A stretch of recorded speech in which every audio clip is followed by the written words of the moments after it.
예, 안녕하십니까. 자본시장연구원장 안동현입니다. 자, 금융투자업을 둘러싼 대내적 환경 변화에 대해서 말씀드리도록 하겠습니다. 목차는 글로벌 금융시장, 국내 금융시장, 그리고 이들에 있어서의 동향 및 환경 변화, 그 다음에 금융투자 산업 진단 및 시사점에 대해서 이런 순서로 말씀드리도록 하겠습니다. 뭐 글로벌 금융시장이라고 여기는 하겠습니다만 되도록이면 국내 시장과 같이 섞어가지고 말씀드리도록 하겠습니다. 자, 먼저 거시경제 환경에 대해서 말씀드리도록 하겠습니다. 거시경제 환경은 뭐 아시다시피 미국 같은 경우에 지금 올해 경제 성장률을 2% 초반대에서 최근에는 IB들이 2.5%대, 2% 중반대로 올리고 있습니다. 그만큼 미국의 경제 성장의 회복세가 굉장히 견조하다라는 말씀을 드릴 수가 있습니다.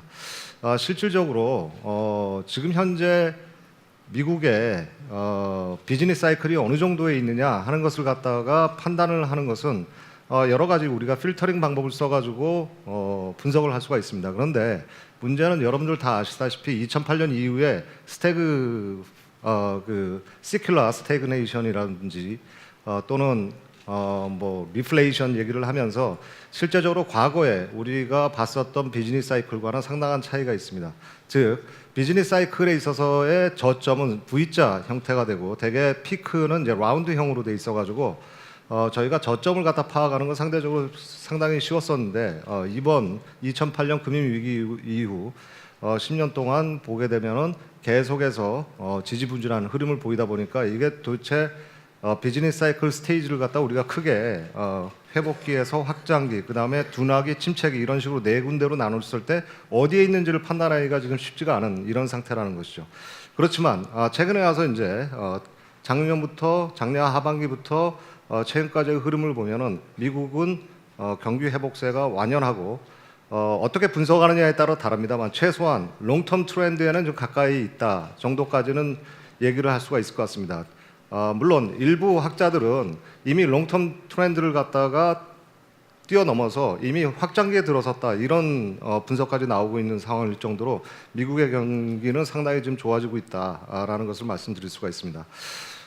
그리고 예상보다 유로 쪽도 여러 가지 이제 악재가 있었습니다. 뭐 브렉시트도 있었고 그 다음에 여러 가지 작년 말부터 올해 초까지 그 선거나 이런 쪽에 있어가지고 정치적 혼란이 있었기 때문에 상당히 좀 부진할 것으로 예상했었는데 예상보다 굉장히 역시 유럽도 견조한 흐름을 보이고 있고 일본의 경우는 뭐 아시다시피 아베노믹스가 지금 벌써 몇 년째 계속해서 그 경기 확장책을 쓰고 있는데 세 가지 화살에 있어가지고 두 가지 화살까지는 확실히 어느 정도 효과를 보이고 있는 것 같습니다. 다만 문제는 세 번째 화살에 해당하는 민간 부분에 있어가지고 어느 정도 불이 붙었느냐 하는 것에 있어서 기업에 있어가지고 수익성은 분명히 좋아지고 있는 걸 보여주고 있습니다만 이게 국민들에 있어서 가처분 소득 증가로 인해서 내수가 증진되는 부분은 아직까지는 뚜렷하게 보이지 않고 있다. 이 정도로까지 정리할 수가 있겠습니다. 그래서 전반적으로 보게 돼버리면 선진국의 경기는 상당히 견조하게 회복세를 보이고 있다. 이렇게 정리를 할 수가 있습니다. 여기까지는 이미 작년부터 여러 예측기관이 예측한 것과 거의 부합하게 떨어지고 있다. 이렇게 말씀드릴 수가 있는데 문제는 이제 신흥국이었습니다. 올해 신흥국은 상당히 그 경기가 좀 약간 부진하지 않겠느냐 선진국에 비해서는 이런 식으로 예상을 했습니다만 막상 뚜껑을 열어보니까 1분기에 있어서 중국의 경제 성장률이 6.9% 물론 잠정치입니다만 예상치보다 조금 더 높게 나왔습니다. 그 다음에 중국에 있어서 수출 회복세가 완연하게 늘어나고 있다. 그래서 지금 더블 디짓으로 두 자릿수의 지금 수출 증가율을 갖다 보이고 있습니다.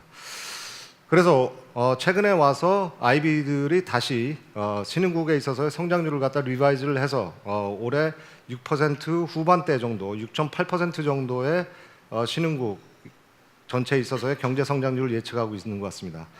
그래서 어떻게 보면은 선진국은 예상과 부합하게 지금 견조한 흐름을 보이고 있고 신흥국 같은 경우는 예상보다 좀 더 좋은 흐름을 보이고 있다 이렇게 말씀드릴 수가 있겠습니다. 그럼 우리나라는 어떠냐? 최근에 와서 우리나라에 있어가지고 뭐 며칠 사이에 우리나라 경제 성장률을 2.4%대에서 2.6% 내지 2.7%까지 지금 상향 조정하고 있습니다.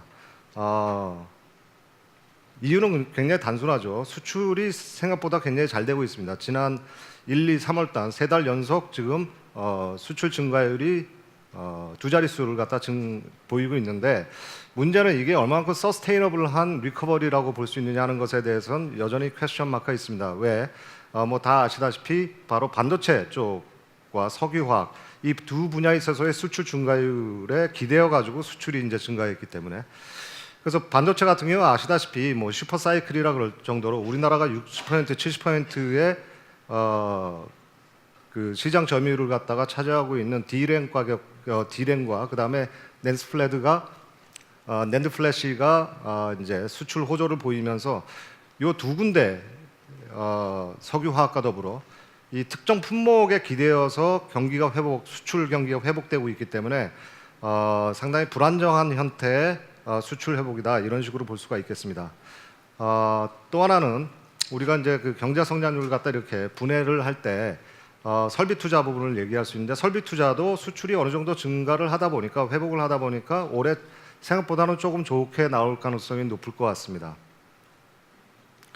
자, 문제는 이제 부동산 쪽인데, 부동산이 올해 들어와서는 조금 위축되지 않을까, 부동산 시장이, 이런 식으로 예측을 했었는데 생각보다 굉장히 아직도 화랑세를 갖다 보이고 있습니다. 이 부분과 관련된 것이 이제 가계부채 문제가 되겠습니다. 뭐 여러분들 뭐 가계부채에 대해서는 다 아시는 내용이고, 특히 이제 언론에 계신 분들은 연일 가계부채에 대한 이제 기사를 갖다 쓰시고 계신데, 가계부채의 문제는 크게 세 가지 정도로 나눠서 생각하시면 되겠습니다. 거시경제 리스크, 금리 인상 리스크, 그다음에 부동산 가격 하락 리스크, 이 세 가지로 나눌 수가 있는데, 먼저 금리 인상 리스크는 제 개인적인 생각은 올해 하반기부터 아마 금통위에서 금리 인상에 대한 얘기가 최소한 나오기 시작할 겁니다. 그래서 아마 내년 상반기 정도에는 금리 인상이 있지 않을까, 저는 개인적으로 그런 식으로 예측을 하고 있는데, 금리 인상이 된다 그래가지고 가계부채가 시스템 리스크로 발전할 가능성은 전혀 없습니다. 우리나라에서 그 정도의 금리 인상 가지고, 여기 지금 진은석 원장님 계시다 가셨는데 그 정도는 충분히 우리가 대처를 할 수가 있습니다. 물론 그럴 경우에 있어가지고 우리가 한 가지 리스크는 저소득층, 취약계층에 있어서의 부채가 이제 부실화되는 문제인데, 그런 부분은 얼마든지 우리가 미시 정책, 미세 조정을 통해서 대응할 수 있는 여력이 있다, 이렇게 말씀드릴 수가 있겠습니다. 오히려 큰 문제는 이제 부동산 가격 하락 리스크인데, 부동산 가격 하락 리스크도 우리가 최근에 보면 이제 미국도 이랬었다, 뭐 이런 식으로 해가지고 미국과 비교를 하고 있는데, 미국에 있어서는 LTV 비율이랑 미국의 LTV 비율이랑 우리나라의 LTV 비율을 갖다 비교를 하시면, 미국은 쿠션이 한 20% 정도가 있었었고 우리나라는 한 40% 정도의 쿠션을 가지고 있습니다. 그래서 부동산 가격이 물론 40% 떨어져야지 그 파이어 세일이 나오면서 트리거 되는 건 아니에요. 대개 보면 한 40%라 그러면 한 25% 내외 정도 부동산 가격이 하락하게 돼버리면 이제 본격적인 시스템 리스크가 발생할 가능성이 있습니다. 그러나 거기까지 가기에는 여러 가지 또 그 정부가 대응할 수 있는 여력이 좀 있습니다. 최근에 와서 이제 공공주택, 임대주택을 갖다 많이 공급량을 늘리고 있는데, 물론 이것은 국토교통부가 어떤 식으로 대응하냐에 따라 문제입니다만, 가격이 하락할 경우에 어차피 우리가 공공주택을 갖다 늘려야 된다 그러면 차라리 공급량을 늘릴 게 아니라 거기서 우리가 그 경매로 넘어온 물건 중에서 소화되지 않은 물건을 갖다가 실제적으로 정부가 그 주택금융공사를 통해서 우리가 매입을 한다 그래 버리면은 충분히 가격 하락에 대해서 어느 정도는 방어할 수 있는 여력은 있다고 볼 수가 있습니다. 가장 큰 문제는 거시경제 리스크가 되고 있습니다. 이미 이것은 현재 진행형으로 인데 계속해서 지금 내수가 압박을 받고 있습니다. 여러분들 다 아시다시피 이 부분은 계속해서 심화될 겁니다. 가처분 소득이 늘어나지 않는 한 내수 부진 요인으로 작동하고 있는 이 거시경제 리스크 요인을 갖다가 우리가 제거할 방법이 없습니다. 그래서 올해 뭐 KDI가 며칠 전에 그 경제 성장률을 갖다가 상향 조정을 했습니다만, 거기서 보시게 돼 버리면 수출은 상당히 많이 올려놨었고, 예측치를 갖다가 그다음에 설비 투자, 그다음에 건설 투자 부분도 올려놨는데, 유일하게 오히려 더 낮춘 것이 바로 내수 그 소비 부분이 되겠습니다. 그래서 소비는 계속해서 악화될 가능성이 있다. 그래서 결국은 가계부채의 핵심 문제는 어떻게 하면 이 내수에 미치는 악영을 갖다가 줄여갈 수 있느냐 하는 것이 이제 관건이 되겠습니다. 어찌됐든 그래서 우리나라도 어느 정도 우리가 예상했던 것보다는 조금 더 올해 경제 성장률은 높아질 가능성이 있는데, 자, 문제는 뭐냐면은 우리나라 잠재 성장률을 갖다가 어떤 식으로 예측하느냐에 따라서 그 수치는 다릅니다만 3% 초반대 정도로 예측을 하고 있습니다. 거기에 비해서 아직도 우리가 아웃풋 갭이 굉장히 많이 벌어져 있다. 뭐 2.7%까지 우리가 만약에 성장을 한다 그럴지라도 여전히 잠재 성장률에는 못 미친다는 것을 갖다 얘기를 하고 있는 것이죠. 그래서 전반적으로 살펴보게 돼버리면 다른 나라에 비해서 우리의 경기 회복세가 가장 더딘 국가 중에 하나로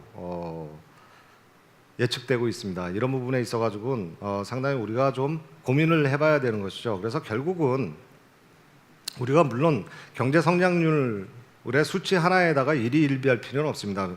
실제적으로 경제 성장률이 3% 초반대 정도로 간다고 할지라도 실제적으로 일반 서민들, 중서민층들이 느끼는 체감 성장률은 그렇게 높지 않을 가능성이 높습니다. 왜?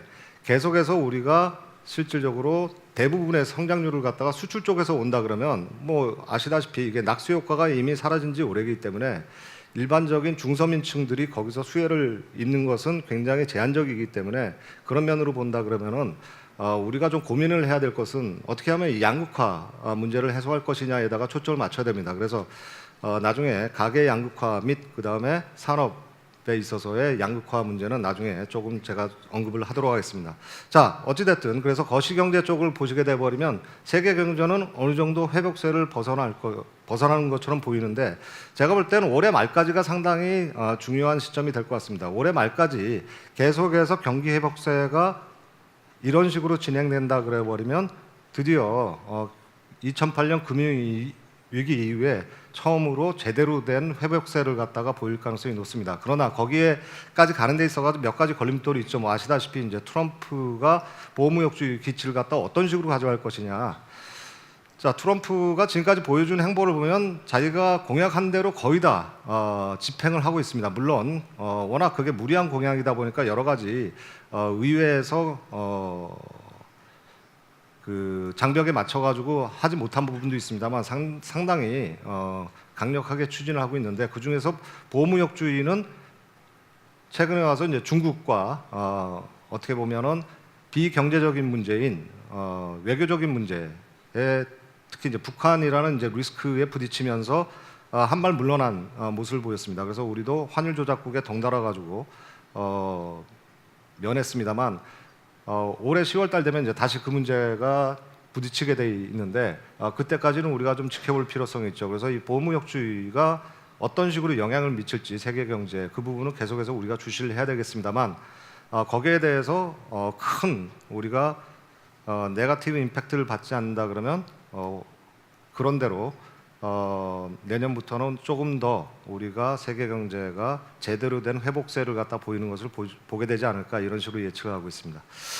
뭐 인플레이션은 실제적으로 공급 측에서 견인하는 그 푸시하는 물가 수준이 이제 높아지게 됐었죠. 그래서 유가나 이제 농산물 가격들이 이제 올라가면서 농산물 가격이 올라가면서 물가는 계속해서 상승 추세를 보일 것 같습니다. 그래서 재작년이나 작년 초반까지 많은 사람들이 우려했었던 디플레이션 우려는 어느 정도는 벗어나지 않는가 이런 식으로 금리 인상에 대해서 이제 말씀드리면은 미국의 금리 인상은 이미 한번 이루어졌고 아마 2번 정도 될 가능성이 가장 높을 것 같습니다. 문제는 미국의 금리 인상보다도 시장 금리 10년, 20년, 30년물 즉 그 일드 커브 자체가 이제 어떤 식으로 변화할 것이냐는 것이 이제 우리가 좀 고민해야 될 문제인데 미국의 금리를 갖다 보시게 돼 버리면 계속해서 상승하다 최근에 와서 주춤거리고 있습니다. 여기 지금 3월 31일 기준으로 해서 2.39%인데 어제 기준으로 2.2%까지 내려갔습니다. 워낙 트럼프 당선 이후에 금리가 시장 금리가 급등을 한 다음에 조금 지금 조정 국면에 있다 이런 식으로 보시면 되겠어요. 그렇습니다만 어느 정도 조정기를 거치고 나면은 제가 볼 때 2% 초반대 한 2.1% 정도까지 내려가고 난 다음에서는 다시 본격적으로 상승할 가능성이 높습니다. 그래서 앞으로 몇 달간에 있어가지고 미국의 FOMC가 이제 그 포스트 미팅 스테이트먼트에서 어떤 얘기를 할 것이냐의 문제인데, 금리 인상도 문제입니다만 결국 이제 밸런스 시 즉 대차대조표 축소 문제가 있는데, 이 대차대조표 축소에서 조금 더 강한 발음이 나온다 그러면은 그때는 금리가 본격적으로 조금 더 상승할 가능성이 있다. 그래서 중장기적으로는 당연히 시장 금리는 상당히 상승할 것으로 보고 있고, 우리나라는 최근에 와서는 우리나라의 시장 금리와 미국의 시장 금리에 있어서의 상관계수를 보면 굉장히 높습니다. 그래서 우리나라 같은 경우는 지금 그 기준금리는 1.25%에다가 좀 묶어놓은 상태에서 시장 금리가 지금 왔다 갔다 하고 있는 상황인데, 그 상관계수가 굉장히 미국 금리와 같이 움직이는 경향이 높기 때문에 우리나라의 시장 금리도 결국은 상승 추세로 갈 것이고, 우리나라의 지금 금통위가 계속해서 지금 동결을 하고 있습니다. 그 부분에 대해서 일부 언론에서는 굉장히 비판적인 기사를 쓰고 있는데, 저는 그렇게 생각하지 않습니다. 지금 그 한국은행이 할 수 있는 금리 쪽 그 스페이스에서 움직일 수 있는 여력이 거의 없다고 이렇게 보시면 됩니다. 그리고 최근에 와서 이제 또 오히려 또 경제 성장률이 어느 정도 이제 회복세를 보이고 있기 때문에 금리 인하 요인은 없지 않느냐, 이런 식으로 보고 있습니다. 그래서 결국은 이제 금리 상승 쪽인데, 문제는 그 타이밍이 언제냐는 것이죠. 그렇습니다만 우리가 뭐 경기 회복사가 이게 본격적인 경기 회복을 갖다가 지금 나타내는 게 아니기 때문에 우리가 금리 인상 얘기를 하기에는 너무 이른 상황이고, 결국은 대내적인 요인보다는 대외적인 요인 때문에 우리가 금리 상승 시기가 결정될 것이다, 이런 식으로 보고 있습니다. 그래서 저는 올해 하반기, 올해 말부터, 하반기보다는 말부터 아마 금리 인상에 대한 얘기가 어느 정도 나오지 않겠느냐, 그러면서 내년 상반기 정도에 금리 인상이 이루어질 것으로 개인적으로는 보고 있습니다.